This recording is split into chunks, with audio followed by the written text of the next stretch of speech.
All right, ladies and gentlemen, welcome back to the channel. Today we're talking about the Washington Commanders.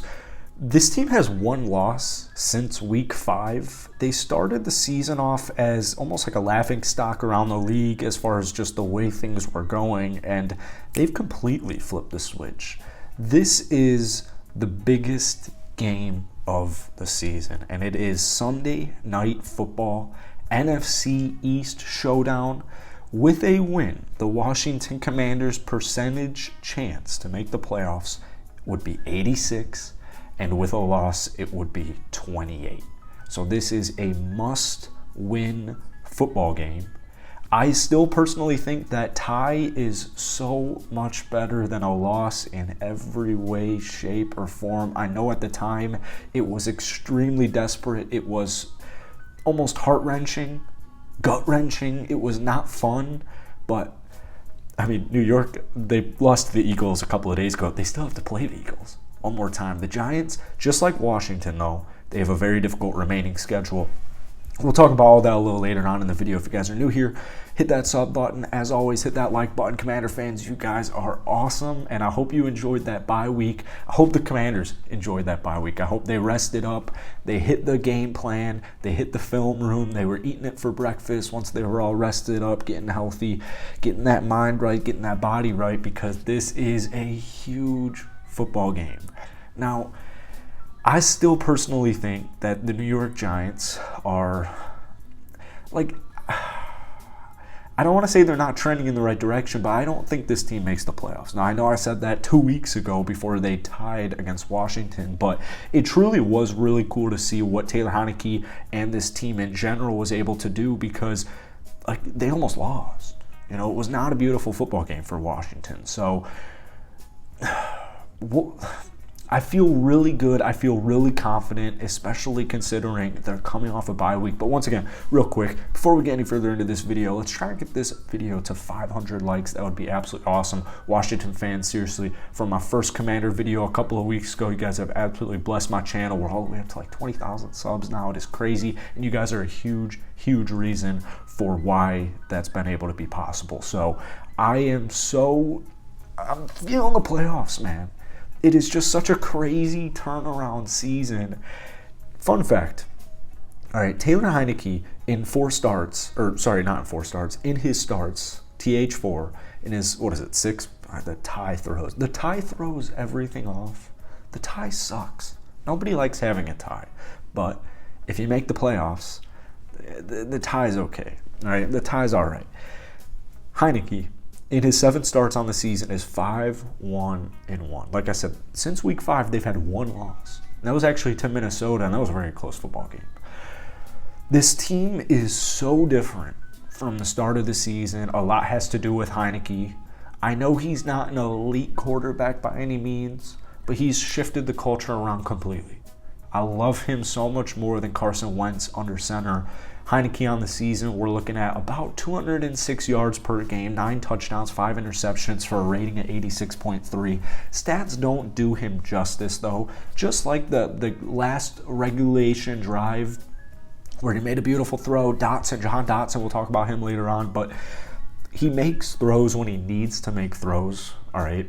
And when you have a top 10 defense, which personally, like, that's statistically what Washington is ranked. Personally, I think Washington has a much, much better defense than 10th. I think they're more like around 5th, if not 5th. But they've also been battling some injuries. What team isn't battling injuries, I guess? But stats don't do Heinicke justice. He has this locker room. He's rejuvenated this Washington Commanders team, and he's leading them to victory. They're just finding ways to win. And I know, before that Giants game, some of the games, like, Houston, it's not the prettiest wins against, teams that are maybe more struggling on the season, but a win is a win, right? A win is a win. No one's going to be debating a win, actually.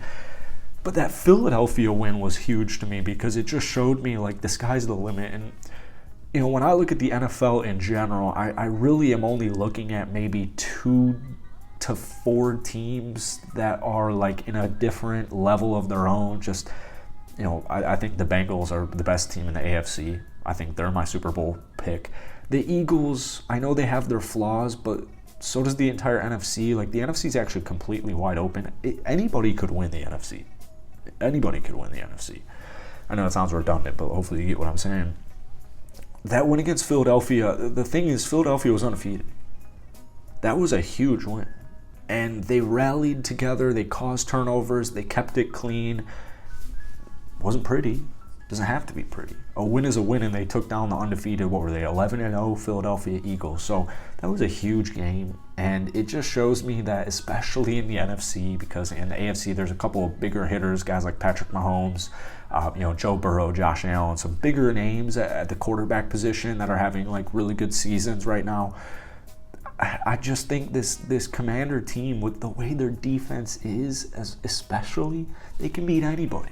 Now, when we'll go through the end of the schedule real quick. You have the Giants, like I said, with a win, you have an 86% chance to make the playoffs. With a loss, it drops all the way down to 28.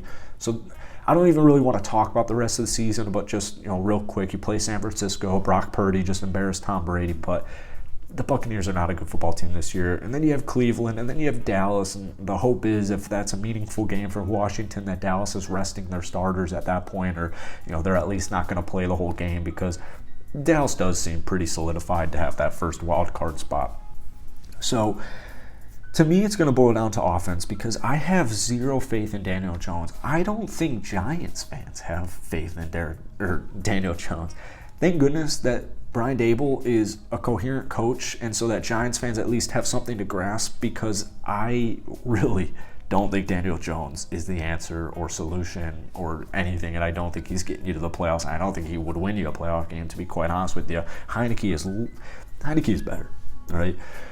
It's going to come down to the offense, because defensively, they're going to I don't think Daniel Jones is going to have too much success.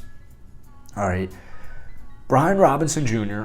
has been a huge addition, first off, and keep in mind, guys, this game's at home, right? This is a home game, which is huge. It's the difference maker. That's why it's just another reason why that tie was so much better than a loss at New York a couple of weeks ago. I expect the running game to have a big impact.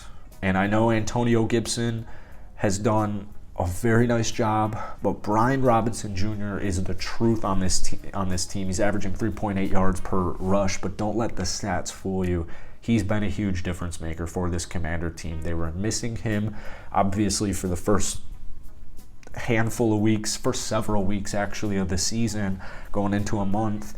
And you could tell their offense, it was struggling in so many different, the offensive line wasn't quite what it is right now. Carson Wentz was under center. You didn't have Brian Robinson Jr. There were a lot of issues, offensively speaking, for Washington in the first couple of weeks. That run game is a secret to success for taking down the New York Giants.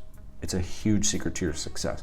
And then don't be surprised when Scary Terry, Curtis Samuel, and Jahan Dotson, that is a slept-down wide receiver, slept-on super young wide receiver in this league. Don't be surprised when he gets going as well, like we saw against the Giants, right?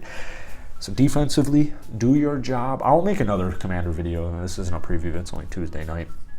I'll make another Commander video before the game, but I anticipate that run game to be a huge and limit turnovers. Please, Heineke, please don't throw a pick. Limit turnovers, run the damn ball, get stops, right? No touchdowns, field goals. All right, bend or break. Let me know what you guys are thinking about Washington this upcoming weekend against the Giants and in the season in general. Hit that like button, hit that sub button. As always, let's try and get to 500 likes. Appreciate you guys so much. I'll see you guys later.